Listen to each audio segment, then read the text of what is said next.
Usted me decía hace ya un año, aquí en este Parlamento, que el Principado no podía verificar si la documentación que entregaban los receptores de los cursos de formación, en ese caso hablábamos de UGT, era cierta, que ustedes no tenían ni capacidad ni medios para verificar si la documentación que se servía de justificación de las subvenciones pues era correcta o no, y que se limitaban simplemente a verificar no tanto la justificación de los gastos como la realización de las actividades de formación. Eso es lo que usted me decía entonces.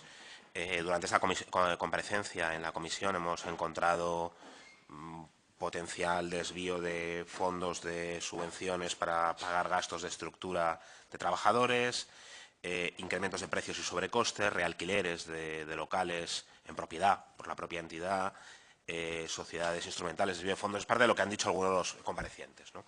Y me sigue, pensando sobre lo que usted me decía hace un año, me sigue pareciendo asombroso, ¿no? Que no hubiese una verificación de la realización de las actividades, o sea, es decir, el curso se daba porque se mediaba el listado de recogida de firmas, pero no se comprobaba de ninguna forma, no tenía mecanismos para comprobar si se gastaba lo que se decía, ¿no? Eso, no sé si me puede explicar un poco más sobre eso. Sí, señoría, le hago una importante precisión. En aquel momento, creo que fue el pasado ejercicio, estábamos hablando de, digamos, la diferencia entre un procedimiento administrativo y un procedimiento penal, ¿no?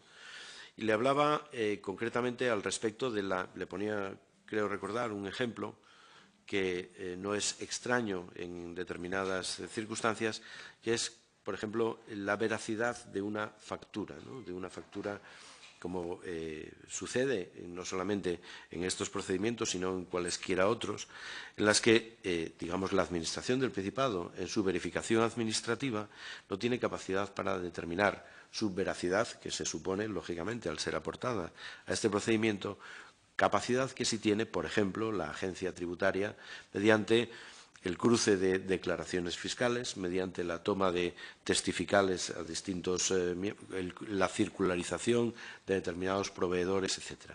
De hecho, no es extraño que la agencia tributaria, transcurrido un cierto tiempo, proceda a efectuar una notificación al respecto de una determinada factura que puede haber sido incorporada en un procedimiento y que bueno, hayan verificado mediante el cruce de declaraciones fiscales de proveedores y clientes una cierta alteración fiscal, ¿no?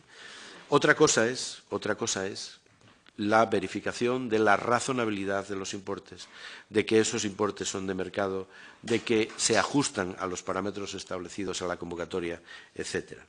Antes usted hacía alusión pues, a los costes de mercado de determinados conceptos que en la propia convocatoria se establece cómo se verifican. Naturalmente, esas verificaciones se hacen de forma exhaustiva.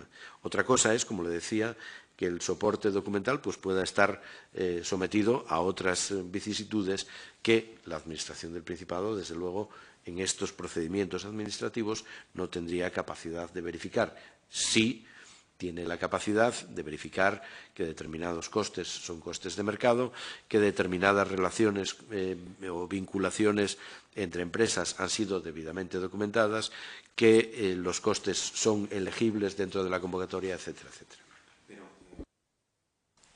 Pero es que por lo que usted me dice, ¿no? Parece como que con que la primera factura sea falsa, hay como una pirámide de verificaciones y una pirámide de administración donde va investigando poco a poco exhaustivamente, haciendo el control de la subvención, pero con que la primera no sea correcta, pues bueno, pues se esquiva todo el control de la administración, ¿no? Yo lo que le quería preguntar era si de verdad se demostrase judicialmente que el fraude que se produjo entre el año 2009, 2010 y 2013-2014 en un sindicato, en este caso la UGT, eso fuese correcto y se hubiese alterado de alguna forma las subvenciones de esa manera, a día de hoy, con los mecanismos que tiene la Administración pública, podría detectar ese tipo de fraude.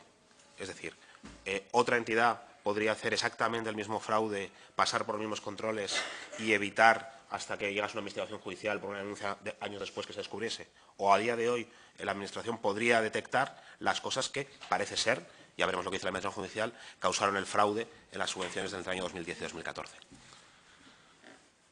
No es ese, quizás no lo haya transmitido de forma correcta, no es ese el razonamiento. Le acabo de decir que, tal como establece la convocatoria, se establecen la convocatoria y las normativas de referencia establecen los mecanismos para verificar que los costes son o no elegibles, que los importes son o no de mercado razonables, etcétera, etcétera. Otra cosa es que con posterioridad algún órgano que tenga capacidades para ello y atribuciones para ello, pues, como es el caso que le acabo de mencionar, quizás el caso más explícito, pues con posterioridad comunique eso, en cuyo caso, una vez comunicado al órgano administrativo, se procedería a la revocación total o parcial en función de la importancia que ello tuviera y a su reintegro. Desde el punto de vista del procedimiento, lógicamente, a las administraciones hay que, digamos, ponerlas en el ámbito de sus competencias, responsabilidades y capacidades.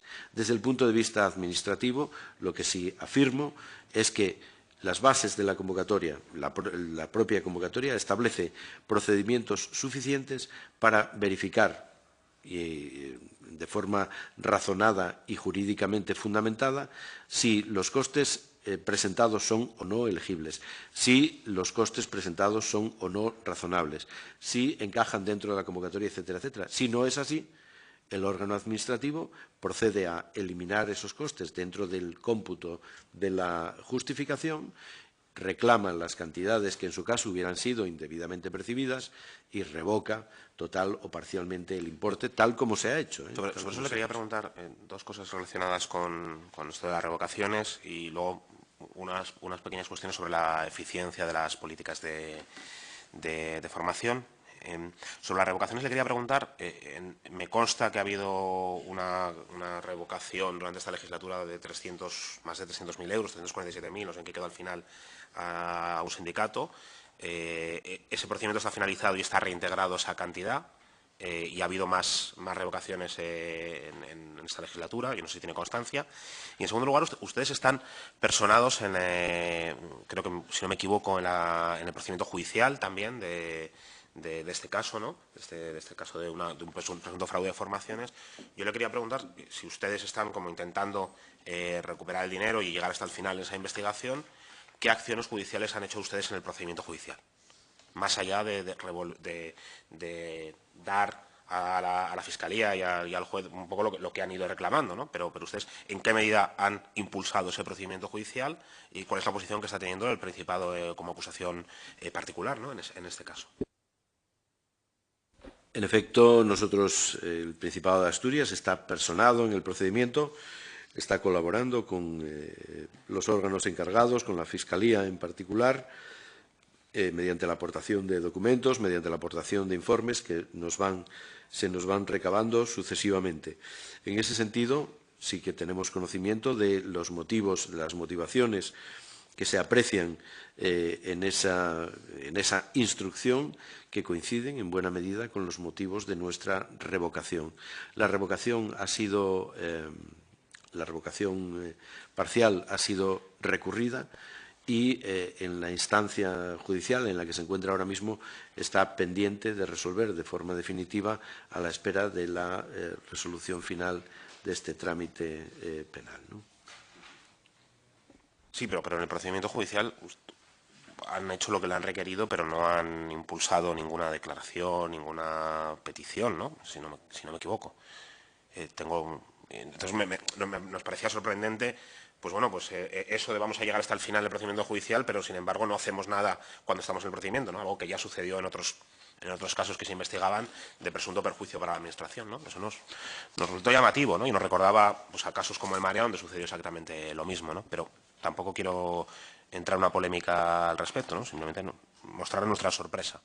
Es una apreciación que no comparto en absoluto, dado que en el ámbito, antes le comentaba, digamos, la diferencia entre el ámbito administrativo y el ámbito judicial, ¿no? Nosotros, el Servicio Público de Empleo, ha hecho las verificaciones correspondientes, las reclamaciones de documentación, la liquidación correspondiente y la reclamación de cantidad que procede en función de la norma legal aplicable al caso, de las bases de la convocatoria, de los parámetros exigibles a este respecto, y ha llegado hasta el final, desde luego. Otra cosa es, en el ámbito competencial, del ámbito penal o de cualesquiera otros que no corresponden a la Administración del Principado de Asturias, y para ello hay una división de competencias en este sentido. En el ámbito administrativo, el Principado ha llegado hasta el requerimiento de documentos, peticiones documentales, es decir, el Principado de Asturias no realiza pruebas testificales, no realiza este tipo de actuaciones que no corresponden ni son competencia del Principado, sino que son competencia de otros órganos como los que están interviniendo en este momento. En el ámbito administrativo, que es la responsabilidad que suscribe el Principado, en el ámbito judicial, si ha habido un daño económico para la Administración, el Principado puede personarse, y como me consta, como acusación particular, y puede impulsar el procedimiento para recuperar el dinero. Si no se persona como acusación particular, o si se persona no hace nada, está dejando de hacer parte de las funciones que son propias de la Administración, el que es recuperar el dinero en todos los ámbitos, también en el judicial, ¿no? Sobre los informes, los datos de inserción que ha explicado, tenemos poco tiempo y voy a ser muy telegráfico con esto. Nosotros hemos solicitado los informes de seguimiento de los cursos de formación realizados, desde el número de personas que encontraron trabajo, tipo, duración, mejoras profesionales, y en su respuesta nos decían que se disponía de los datos de inserción, pero que no se consideraban ni las características de los contratos de trabajo ni las colocaciones que se pueden considerar mejores profesionales, ¿no? No se sabe ni qué tipos de contratos, ni cuánto tiempo duran, ni con qué tipo de salario, o incluso ni siquiera si es en la misma rama profesional en la que está, ¿no? Entonces, no sé si a usted le parecen como que son datos muy pobres de inserción, no sé si ustedes tienen más datos, no sé si los datos que usted ha dado aquí en la comisión están publicados y dónde están publicados, y puede darnos la forma para encontrarlos y buscar. Y eso, bueno, pues nos parecía un poco pues llamativo, ¿no? Repito, o sea, ¿dónde está concretamente?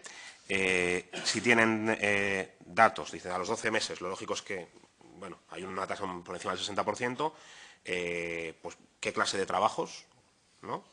Qué escala salarial y luego, bueno, pues si puede estar influido por otros factores que no es por la formación, ¿no? Sino que es por la necesidad ya de llevar mucho tiempo en paro y necesidad de encontrar trabajo. Sí, en primer término, una vez más, no comparto las apreciaciones que ha realizado, en el sentido de que el Principado ha hecho todo lo que tenía que hacer en el ámbito de sus competencias y responsabilidades en la reclamación de esas cantidades correspondientes a la revocación parcial de las subvenciones concedidas, si bien ahora está en el ámbito judicial y hasta que eso se resuelva poco más se puede hacer, más allá de colaborar con los órganos instructores del procedimiento, ¿no? En cuanto a las estadísticas de inserción, están publicadas en los informes del Servicio Público de Empleo Estatal, que, como digo, es a quien corresponde la evaluación global y en términos comparativos de cada una de las comunidades autónomas respecto del conjunto.